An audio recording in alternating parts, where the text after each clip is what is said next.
Okay, we are going to take a look at several different whole life insurance products here. So in this series of videos, we're going to look at several different whole life insurance products, really with the focus how to optimize the cash value and death benefit for that matter, but really maximizing the cash value of a life insurance policy. That's what we talk about frequently. We go into the policy design. We're going to touch on that again in this video here. But when it comes to a whole life insurance product or policy, the thing to be aware of as a consumer is that there are a wide variety of different products that exist. Some companies may only offer one whole life insurance product, whereas others may offer 7 to 8 whole life insurance products. And as a consumer, do I want to see every single option that exists? Not necessarily, but do I want to be aware, or I should say be made aware of different options that may be a fit for me? That way I don't find out about something after the fact and say, man, if I would have known about option C, I definitely would have went with that or heavily considered it, but so-and-so never showed me. So that's the kind of stuff we want to make available here. So when it comes to whole life insurance products, there are several different types. I've got most of them here: traditional, limited pay, high early cash value, hybrid, which is actually a made-up term. We made that up, and then survivorship, and I'll explain exactly what that means. So let's touch on some of the basics here with a traditional whole life insurance policy. An example of this would be a paid up or legacy 100, or a life paid up at 99, or a policy that is payable up till 121.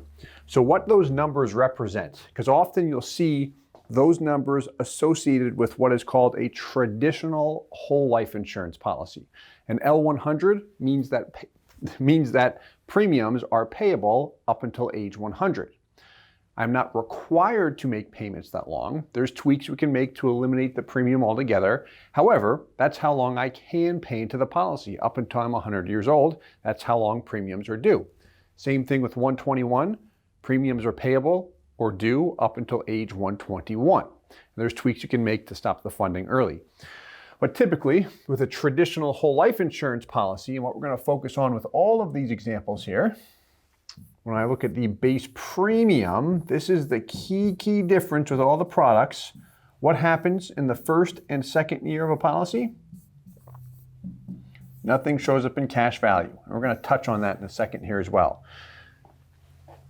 Limited pay product names here would be a 10 pay whole life, a 20 pay whole life, a paid up at age 65. And there's more than this. You'll see 12 pays, 15 pays, depends on the insurance company we're using.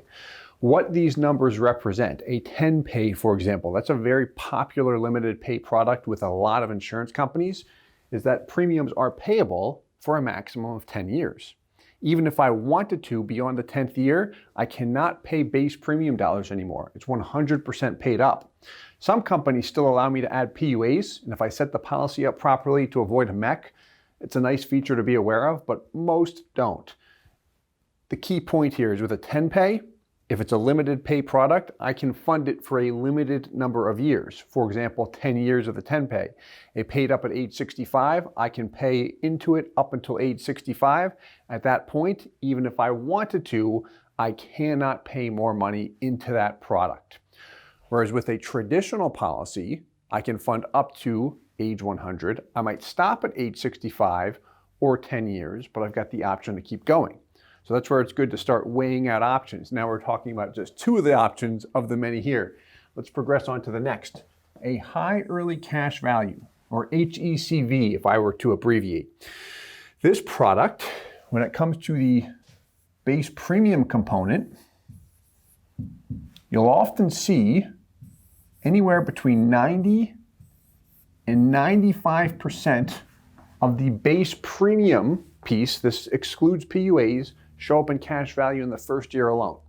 Now, these products, what's interesting about them is some companies offer them to the masses, meaning an individual, you or me, can obtain a high early cash value, whereas some insurance companies have these products, but they are specifically designed for corporations or very, very large amounts of funding. A lot of times you'll see minimum base premiums of $100,000 per year. So this is not available with all companies. Some companies offer it to everyone, but it's a nice option to be aware of. We're going to get into a sample here as well. The hybrid whole life. So why I made this term up is because this would fall between a traditional policy and a high early cash value. If I were to back up here a second with the high early product, what happens from a long-term performing standpoint, call it long-term CV, will typically lag. You will see the weakest long-term cash values with the high early cash value product compared to any of the others. Now, let's go into the hybrid whole life. The hybrid product, a company will typically only overcharge me in the first year, not the first 2 years, like a traditional product. So I start to see my base premiums come back earlier as opposed to having 2 years go down the drain or purely satisfying the death benefit. So you'll see earlier cash values without giving up long-term performance. So how can we put it? Maintain long-term performance. Good option to consider. And then you have a survivorship policy. So this is one policy on 2 individuals, usually a couple.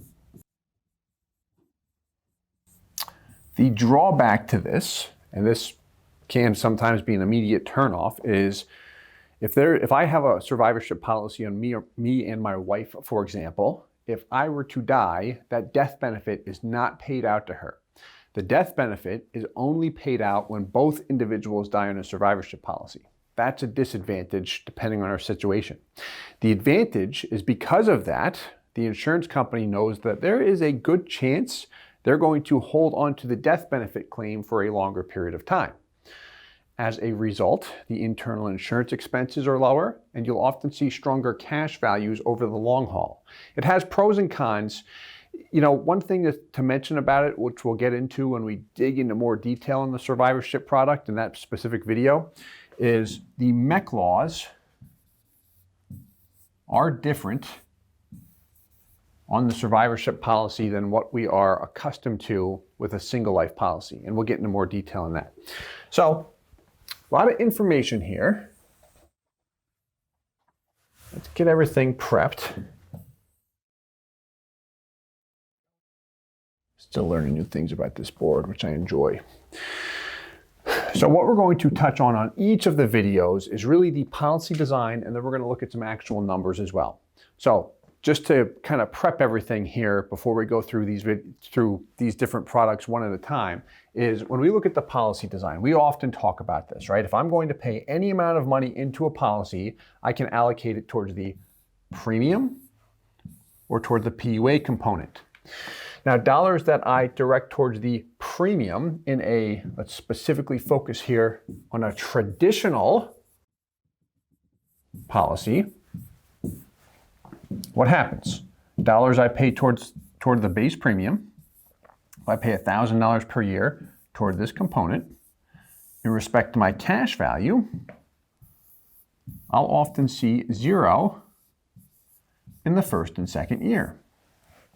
And the reason for that is that the insurance company overcharges me for the death benefit up front. Once you hit year 3, and from that point forward, if I'm paying in $1,000, you'll see just about $1,000 come back, and you begin to accumulate dividends and interest as well. We pick up the pace as far as our cash value growth is concerned. PUA dollars, if I pay $1,000 in down here, what happens? Shows up in cash value, just about all of it. Why I say just about all of it is because it depends on the PUA fees that the insurance carrier has. They all have different fees as well. But that's money I can often access and begins to yield the guaranteed rate plus any dividends right off the bat. And it will buy me some death benefit as well. Now, as you watch each of these videos, what I will add is the PUA component that will function exactly the same with each of the products. Meaning if I go with a traditional policy or a high early cash value policy, if I have a $10,000 PUA, that's going to produce the exact same results. What will be different with all of these examples? So we just touched on the traditional here. I see zero in cash value in the first and second year, whereas with a limited pay product, if I had the same $1,000 base premium, they do not overcharge me in the first and second year.